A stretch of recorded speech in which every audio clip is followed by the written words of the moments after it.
مدینے والوں نے آل رسول کو اتنا ستایا، مدینے میں قحط پڑ گیا۔ اب مدینے والے سارے مسجد نبوی میں جمع ہوئے، کہا پروردگارا یہ تیرے نبی کا شہر ہے، بارش برسا دے۔ اب انہیں کون بتائے کہ جس نبی کا تم واسطہ دے رہے ہو اسی کی آل کو ستا رہے ہو۔ بارش نہیں ہو رہی تھی، پھر بھی راوی سعید ابن مسیب جو ہے وہ اہل سنت کا راوی ہے، وہ کہتا ہے میں دیکھ رہا ہوں لوگ دعائیں مانگ رہے ہیں، گڑ گڑا رہے ہیں، لیکن دعا قبول نہیں ہو رہی، پروردگارا بارش برسا دے، بارش برسا۔ راوی کہتا ہے میں نے دیکھا اتنے میں ایک سیاہ فام سمجھتے ہیں نا، افریقی حبشہ کا غلام، موٹے موٹے ہونٹ کا آیا، اور آنے کے بعد تنہائی میں کونے میں بیٹھ گیا۔ راوی کہتا ہے میں نے دیکھا ہے سیاہ فام لیکن ماتھا چمک رہا ہے۔ کبھی کوئی بلال ہوتا ہے، کوئی قمبر ہوتا ہے، کوئی فضا ہوتی ہے، اسی لیے کبھی کسی کو رنگ نسل کی وجہ سے حقیر نہ سمجھے۔ بات پہنچ رہی ہے؟ مجھے نہیں پتا لوگ ہیں یا نہیں۔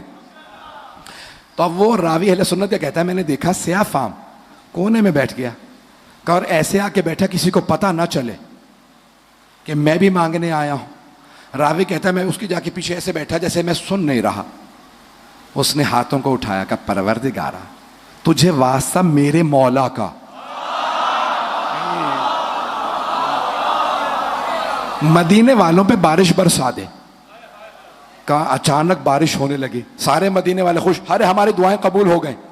راوی کہتے ہیں مجھے پتا تھا ان کی دعائیں قبول نہیں ہوئی، اس حبشی غلام کی دعا قبول ہوئی ہے جو کونے میں بیٹھا۔ کہا وہ اتنا خوددار تھا، فوراً ہاتھ نیچے کر لیے کسی کو پتہ نہ چلے میری دعا قبول ہوئی۔ توجہ، کہا پروردگارا میرے مولا کا واسطہ، کہا اور اٹھ گیا۔ راوی کہتا ہے میں پیچھے چلا، دیکھوں تو صحیح کس مولا کا واسطہ دیا۔ توجہ، کہا میں دیکھنا چاہتا تھا کہ کس مولا کا واسطہ دے کے گیا۔ کہا دیکھا مسجد نبوی سے نکلا، محلہ بنی ہاشم میں چلا گیا۔ کہ بنی ہاشم کے محلے میں ہوتا ہوا اس گھر میں گیا جہاں سید سجاد رہتے تھے۔ راوی کہتا ہے مجھے پورا یقین تھا ہو نہ ہو یہ انہی کا غلام ہے۔ کہ اس دن تو بارش میں چلا گیا، پھر آیا، اے سید سجاد آپ کا ایک غلام چاہیے۔ مولا نے آواز دی۔ میں نے ایک روایت یہاں پڑھی تھی کہ کائنات میں سب سے زیادہ غلام پوری دنیا میں امیر المؤمنین کے بعد سب سے زیادہ غلام آزاد کیے مولا سجاد نے۔ روایت صحیح ہے۔ میں نے اس میں کہا تھا، میں نے جو روایت دیکھی تھی 1000، ابھی پچھلے دنوں میں نے روایت دیکھی شیخ باقر شریف قرشی جو سب سے بڑے اس دور کے مورخ مانے جاتے ہیں، ان کا انتقال ہو گیا، ان کی کتابیں لایا تھا، ان کے بیٹے نے دی، پڑھنے لگا تو انہوں نے کہا ایک روایت میں 1000 غلام مولا سجاد نے آزاد کیے، ایک روایت میں ہے 10,000 غلام خریدتے تھے، تربیت کرتے، آزاد کر دیتے۔ توجہ سنیں گے نا؟ اب وہ کہتا ہے میں مولا کے گھر گیا، کہا مولا آپ کا غلام چاہیے۔ مولا نے کہا سارے غلاموں کو بلاؤ۔ کہا 2 صفے باندھ کے سارے غلام کھڑے ہو گئے۔ مولا نے کہا جو غلام چاہیے لے جاؤ۔ کہا میں نے غلاموں کو دیکھنا شروع کیا، کہا مولا جو غلام مجھے چاہیے نا وہ ان میں نہیں ہے۔ مولا نے کہا وہ جو چھپ رہا ہے اسے بلاؤ۔ وہ جو غلام چھپ رہا ہے اسے بلاؤ۔ غلام کو بلا، کہا مولا یہی غلام ہے۔ مولا نے کہا جاؤ یہ غلام تمہارا۔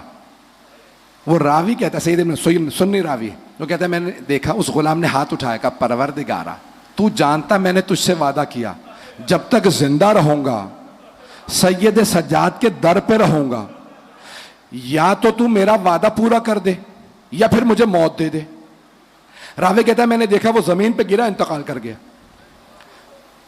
اب میں نے پوچھا سید سجاد یہ غلام کیسا غلام تھا؟ مولا نے کہا یہ میرا غلام مستجاب الدعوات تھا، نہیں پہنچا سکا۔ مستجاب الدعوات کہتے ہیں جس کی ہر دعا قبول ہوتی ہو۔ ارے جس کا غلام ایسا ہو سوچئے مولا کیسے ہوں گے۔ اب تمام اہل سنت کے محدثین نے لکھا، وہ راوی کہتا ہے مجھے بس ایک افسوس رہا میں اس غلام سے اپنے حق میں دعا نہ کرا سکا۔ میں کہوں گا بڑے بد نصیب ہیں آپ، وہ غلام جس مولا کے صدقے میں ایسا بنا تھا آپ اس مولا کو چھوڑ کے غلام کے پیچھے چل رہے تھے. غلاموں کو چھوڑو.